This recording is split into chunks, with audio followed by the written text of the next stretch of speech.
Hi, everyone. Welcome back to another amazing episode of the Furudashi podcast. As you may know, wow, look at me just messing up here. Okay, All no, right. okay. Take it Nope, again. Take we it are again. taken again. This is horrible. Blah, blah. Sorry, I just have to get it out. All right. Yeah, That can okay. be blah. Okay. All right, go.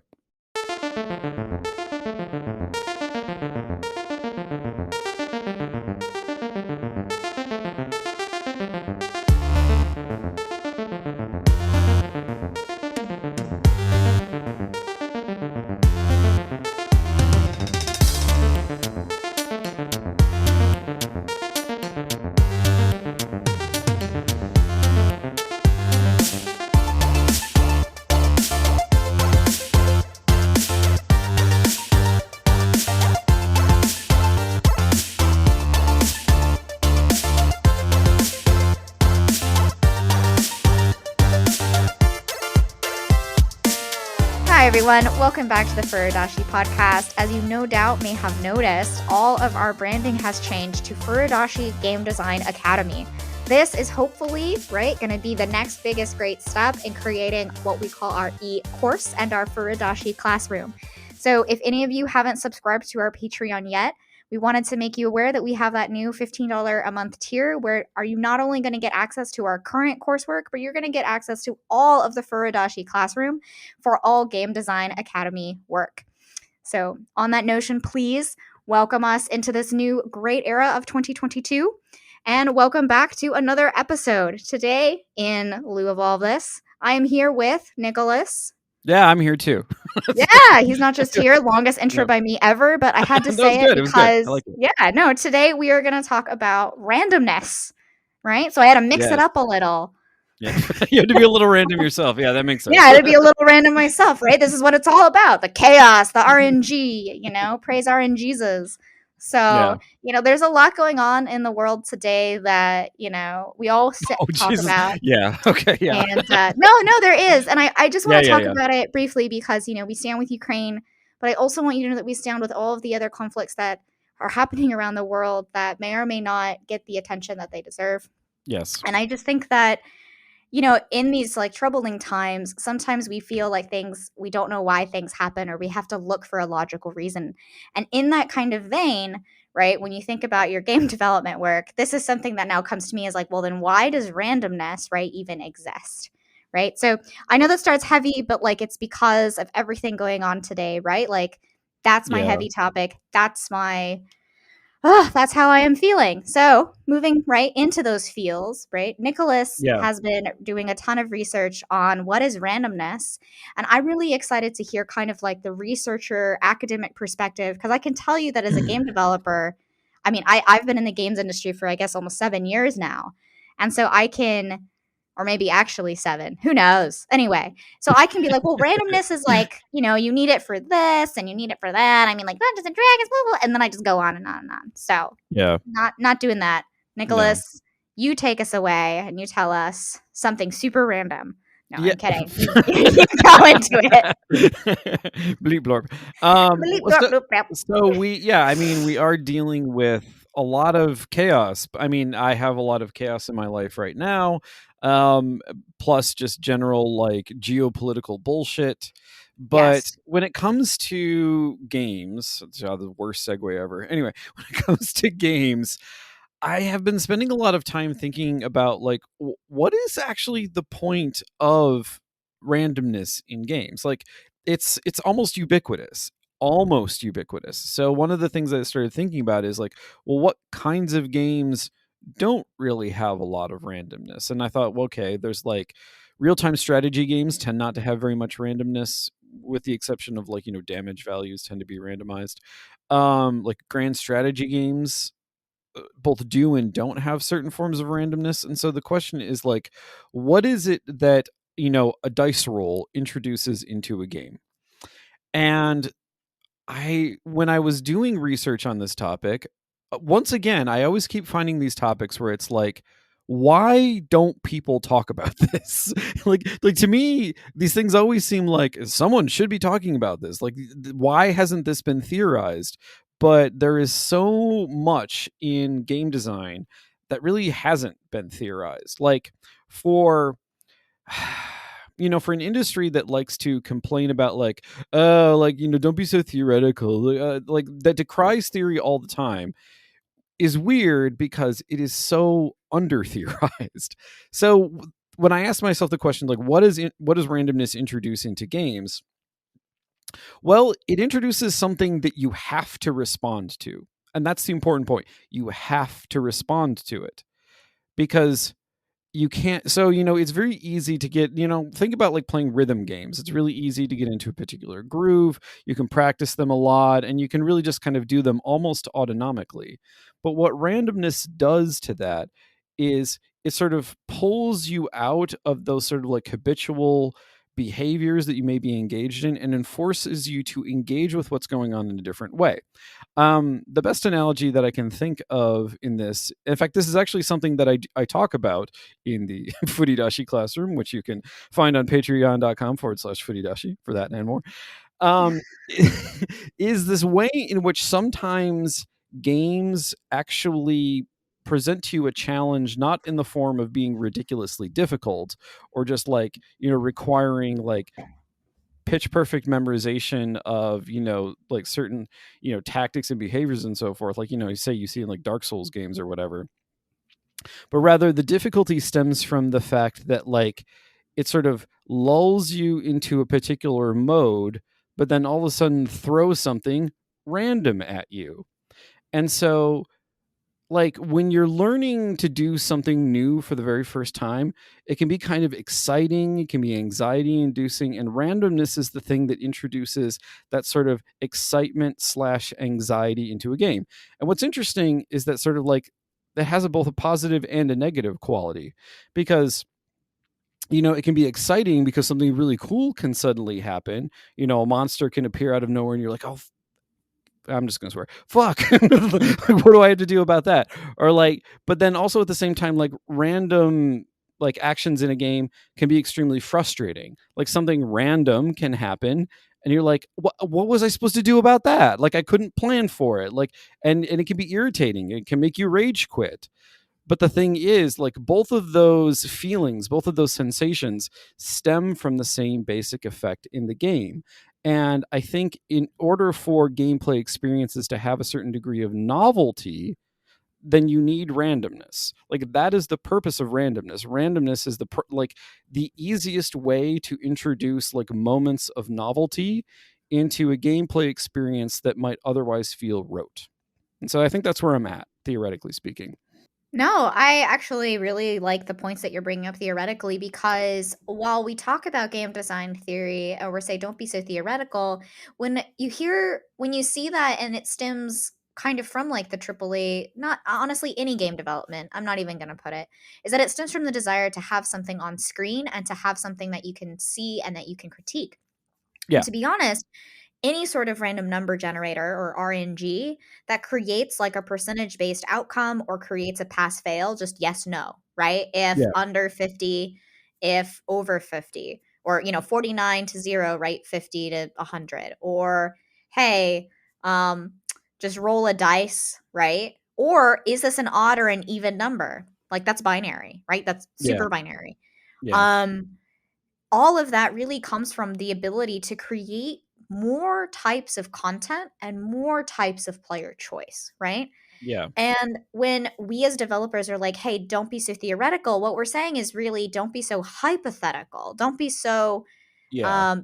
in your head that you're paper designing, right? And you need to be in the editor in engine designing, right? You need Yeah. to actually get it in someone's hands to say, hey, is this a good experience? Because you can paper design all you want. And to that argument, you can paper design even a board game. So when I say paper design, I don't actually mean you design your video game as a board and you're moving pieces around. That's even a play test, right? Yeah. Yeah. It quite literally is, I am writing a document and I'm kind of theoretically thinking that the player will do this, right? Yeah. And I think that when we look at randomness in game design, it is for the novelty, right? And by novelty, we mean how much player choice can we get for the most, like for the least amount of effort, right? And Yeah. random number generation is super least. But what's interesting is most people think of this, right, when it's frustrating in a game where you have a crit chance and you happen to crit, and you're like, man, my critical chance, whether it's a shooter or like usually an RPG, you're like super excited about it. And you're like, Yeah. yeah, I did it. But whenever the enemy has it, right, or your opposing force has something and then it's used against you, well, now you're frustrated. You're like, dang it, like I just didn't get lucky. Yeah. Right. And that element of chance actually is incredibly important to the game development's history, because pinball was originally seen as gambling, Yeah. because gambling is 100% chance based. And we can scare quote that all we want, okay, in the modern day, because we know the house always wins, but Yeah. it was chance based. And it took actually a very skilled pinball player winning and consistently getting scores match after match after match, literally in the courtroom, for like it to be ruled that pinball and thus arcades Yeah. were not gambling centers. I mean, that's crazy. And so that's why this topic of randomness is super important, because the concept of our universe, right, is our human entity of saying, hey, that's chance, that's lady luck, that's Yeah. random, right? In a game world, whether it's pinball, right, to Pac-Man, Yeah. to Elden Ring, right? That just came out. So Wow. I think That's a leap there. it was, I had to leap it. I don't know what we put in. I don't know what I put in the middle. But yeah, like that's what I'm saying though, is that we all stemmed from like a universal thing of thinking like, hey, games, right, are Yeah. sports when they're made competitive Yeah. and you really care about winning. And you only get that way because you have a set of rules, right? A set of systems.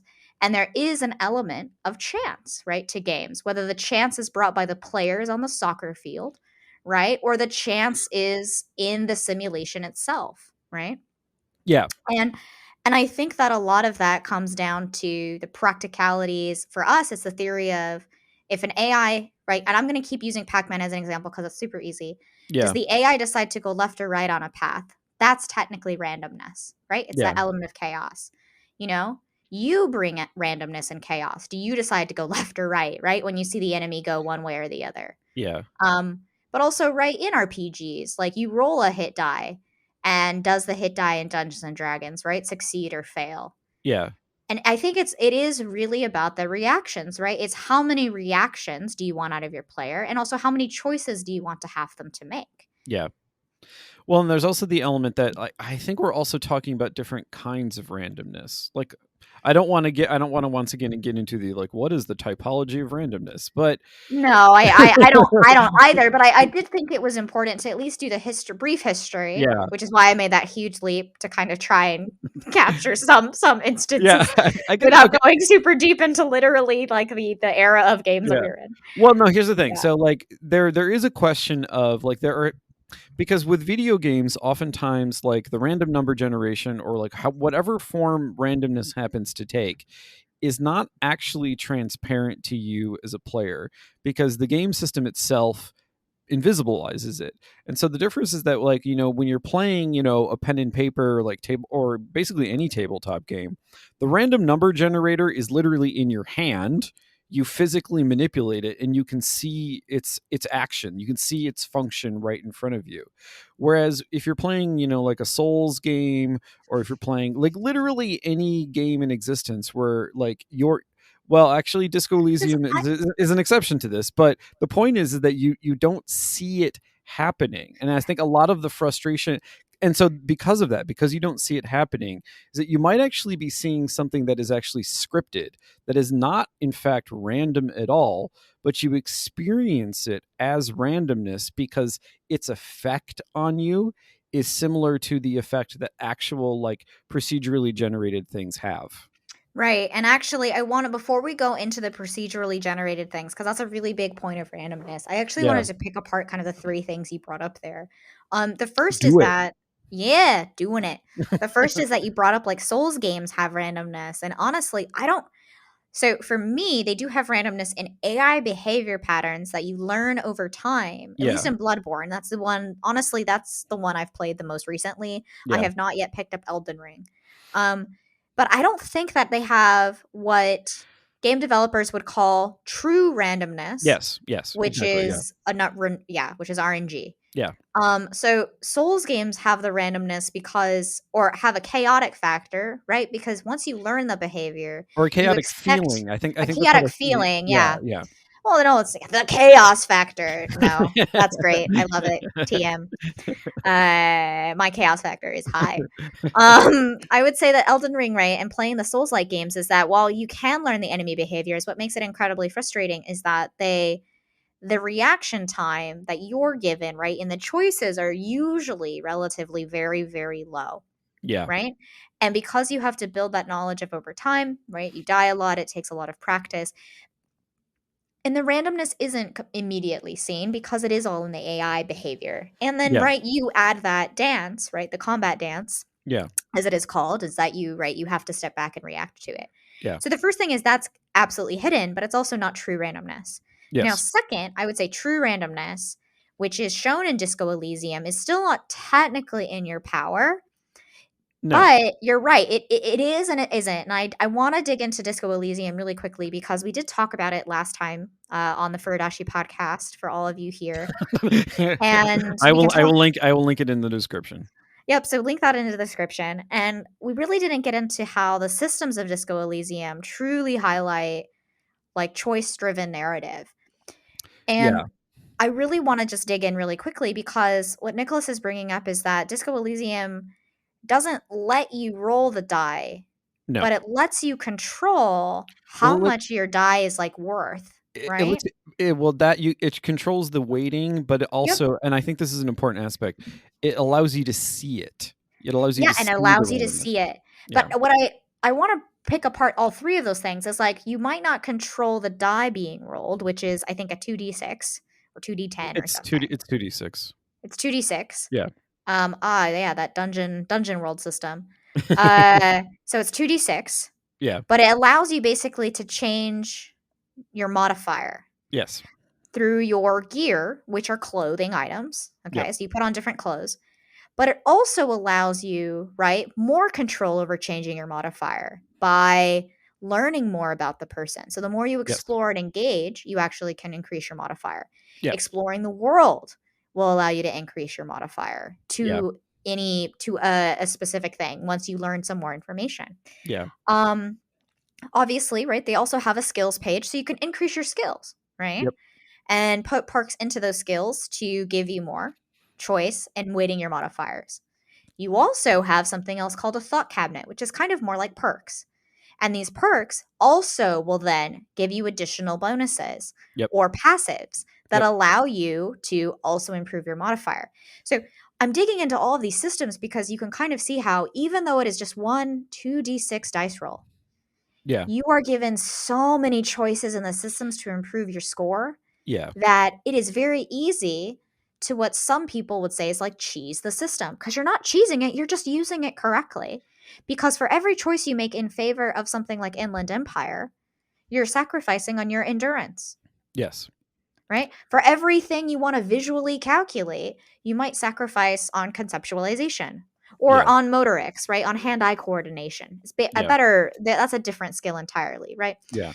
And I think that that's oh man, sorry. Not only can you do all of these things, I forgot, you can Yeah. do drugs Yes.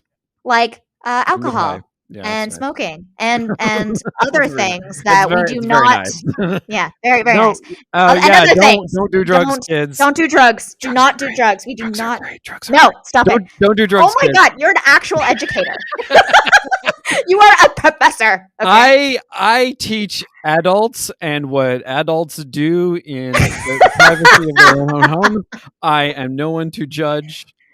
All right, we'll join us next time on Furudashi After Dark, adults. No, Oh wait, what? it appears the police are breaking down my door. I don't know. I don't know what that. Oh no. I don't Okay. know. Anyway, But no, you can actually use items, is what I should yeah, have said. yeah, Mechanically, use items to improve those scores as well.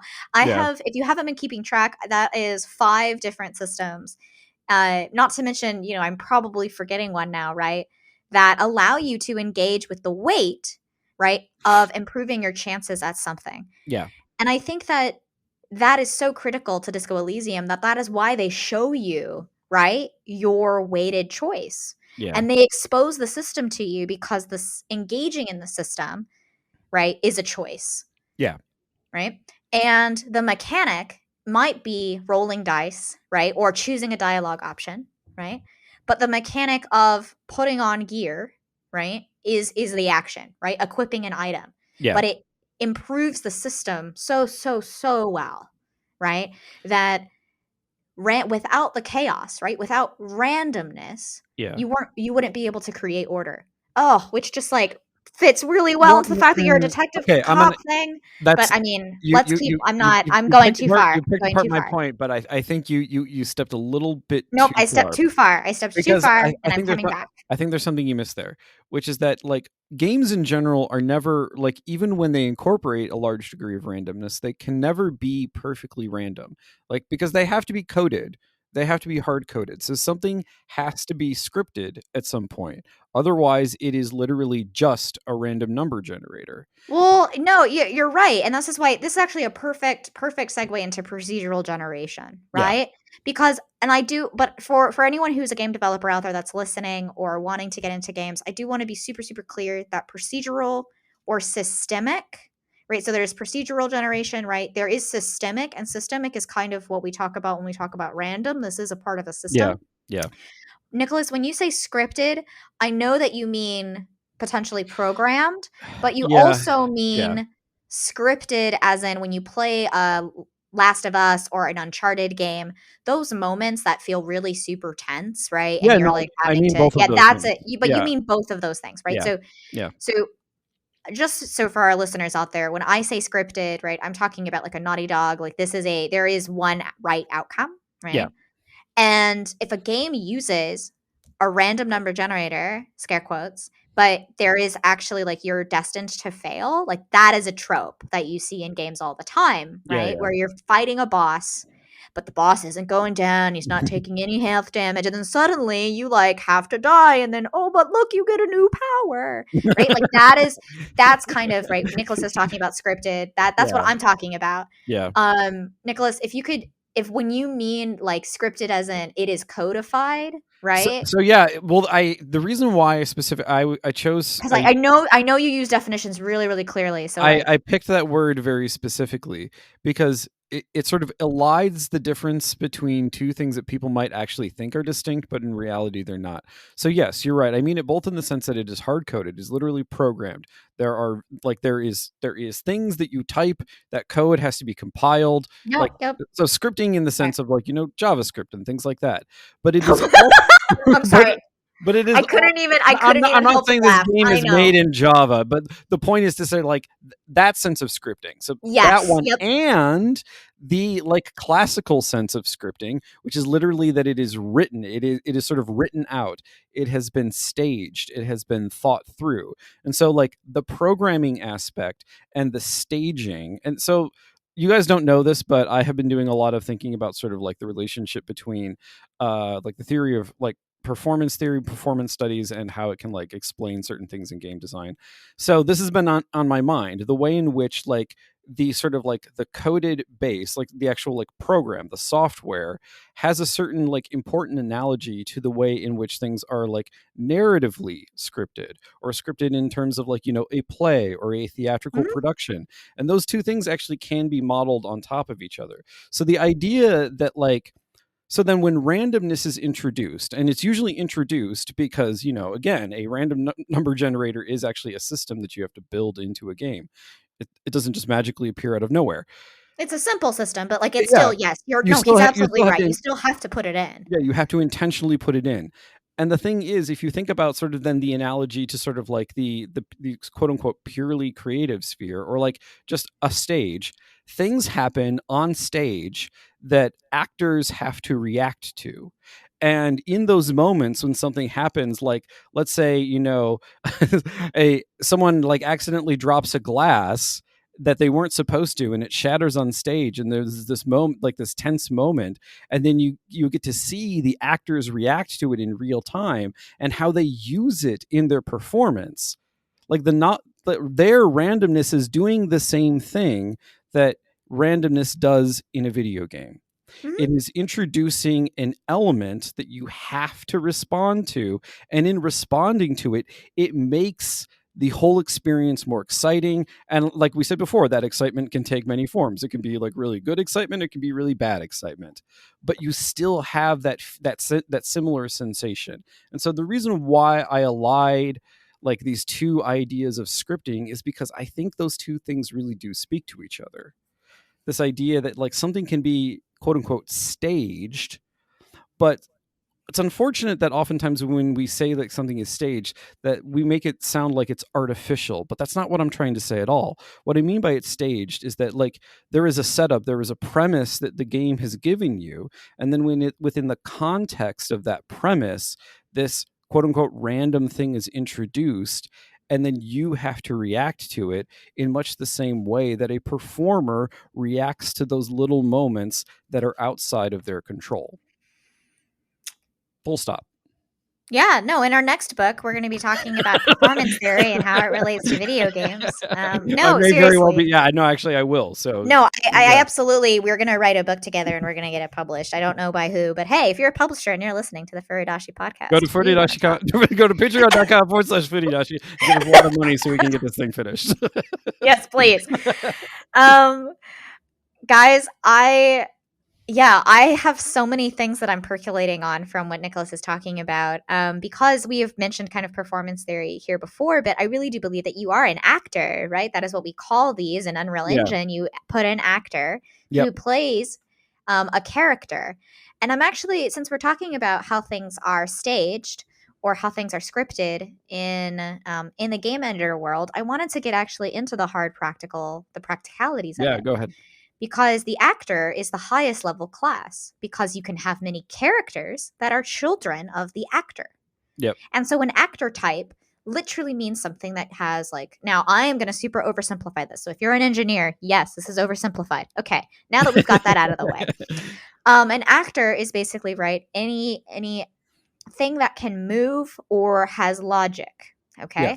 Now, an actor can also be a not character, right? But actor can be a character, and a character now has locomotion. It has it can have AI, right? It's usually player characters, right? Yep. Is what we talk about. Yeah. Non-player characters, right? Yep. But an actor, right, could also be a prop. Now, Yeah. what's interesting is that in a game world, a prop could be a book, and the book can contain a quest, right? And that prop is now like, right, your MacGuffin. You have to take this book to, like the NPC in the Mage Tower, and the Mage Tower is filled with these bandits. But once you get there, you realize that it's because, the wizard was captured and you've saved them, right? But and that's a whole story, right? Yeah. Yeah. But I think what's great about that is that literally could have been an Elden Ring. And maybe you didn't know where to find the book. Maybe the book is procedurally generated somewhere, right? Yeah. And is spawned systemically at any location. And you just happened to go to the location where it was at in your first playthrough. Yeah. Right. And I'm really indexing on this because of systemic spawning, right? And item spawns differently. Procedural levels. Maybe the map changes every time you load in. Yeah. Right? Like Splunky, right? Or any like a roguelike, or for example. whatever roguelike right? you happen to adore. Whatever roguelike you happen to be, right? Maybe the enemy compositions change. Or maybe, interestingly, in order to progress, the weapon you choose is different, right? That's Hades. And even though everything indexes, and Hades is very unlike a roguelike in that it doesn't use procedural. I mean, it kind of uses procedural levels, but they're pretty similar in structure that you learn it over time really well. Yeah. That even though each room is a little different, the structure of the room is the same, right? What spawns in the room? But what spawns is different. Yeah. And I need that distinction here as we end this episode on randomness, because I do want to talk about the order from the chaos, because that is what we talk about in game development, is that while we as developers are chaotic AF, and our games, right, are chaotic as AF, Nicholas is bringing up a really great point that we are still staging at, right? We still have, right, these tables or these asset lists, right, that we're pulling from to create this procedural content. We're still programming it. Yep. So what we choose, right, at the highest level, right, the actor, and how we decide to derive from it into our characters, which characters we say have certain components or have certain capabilities, right? That is controlling the chaos that is game development. Yeah. Right. And also Hades, while the rooms are similar, but what spawns changes, that similarity, right? That order allows the randomness and the chaos to be exciting instead of anxiety inducing, Well, not only that, right? but it also gives it meaning. Like, Yes, and it gives it meaning. sorry. No, keep talking. Well, okay, because No. I was yeah. honestly done. I was gonna Oh. that was gonna be my end, and you just came right in, so you should just continue. All right. Well, so the thing is, like, okay, when you think of literally any roguelike, when you're in you have so actually Hades is a good example of this, and Lauren is right. So you have a fairly limited set of maps, so to speak, of environments, in the form of these various rooms that you go through. But you can encounter a fairly wide variety of enemies in these rooms. So the thing is, you have a thing that is relatively fixed, not necessarily fixed, but sort of familiar. Familiar is the right word. But then you have a thing that has a sort of a degree of familiarity in that, like, you may have encountered these enemies before, but you may not have encountered this many of them, or like, there are various enemy types in Hades, so you may not have encountered them in this particular combination. There are, if I remember correctly, in Hades, there's like armored versions of each one as well. Or like, this particular run through, you may have a different set of boons, and so you may have to deal with them differently. But the thing is, like, those are all things that are, in fact, it's interesting because the randomness does not proceed from the unknown. All of the elements there are actually knowable, like the types of enemies, like what their weaknesses are, how to deal with them, the environment you're in, like the particular boons you have. You can know all of those things, but the randomness stems from the moment. In other words, what is happening in a particular moment, the combination of things that you have to deal with in that particular moment. And because there is so much variety in that game, you can't possibly know all of the combinations. And so it's the combination, it is literally the actor dropping the glass and you having to react to that, or getting like, a crappy set of items or a crappy set of boons, and having to react to that and still making something out of it. And the thing is, like, it feels really good when you're playing Hades and you get all of the really, like, really good epic boons, but it can also feel really good to get the ones that are kind of and yet still do something with it. Like that is actually an exciting feeling as well. And so I want to close it. Lauren, can I close out the episode? Is that okay? Because I have a final thought. No, yeah, you can absolutely Okay. close out the episode. I mean, I have one thing to add, which is just really quickly that what Nicholas is describing is not just the reactive gameplay that you find in single player, but also in multiplayer experiences as well, because Yeah. those are the other actors, right? That you drop your glass, but now the other actor is actually another player, right? Yeah. And it's also describing something that we in the narrative kind of field of game design call emergent narrative. Yeah. And so the emergent narrative is not the narrative maybe that an author intended for you, but that while you read the book, you found another subplot or another, narrative within that. So with that, please, Nicholas, close us out. Actually, I really like that. I want to end there. So I'll just do the sort of shtick at the end of the episode. I would like to thank everyone for sticking with us through our randomness in this episode, the various random thoughts that we had. You can follow us on Twitter at twitter.com/foodidashipod. Lauren and I are also individually on Twitter. I am at academicality. Lauren is at the Lauren Ash. We have our Patreon, patreon.com/foodidashi. We have bonus episodes that you can get on a bi-weekly basis in addition to our Foodidashi classroom. So we would absolutely love for you to stop by, engage us on Twitter, be mad at us, tell us why we're wrong, or tell us why we're right. We appreciate that too. And we hope to hear from you soon.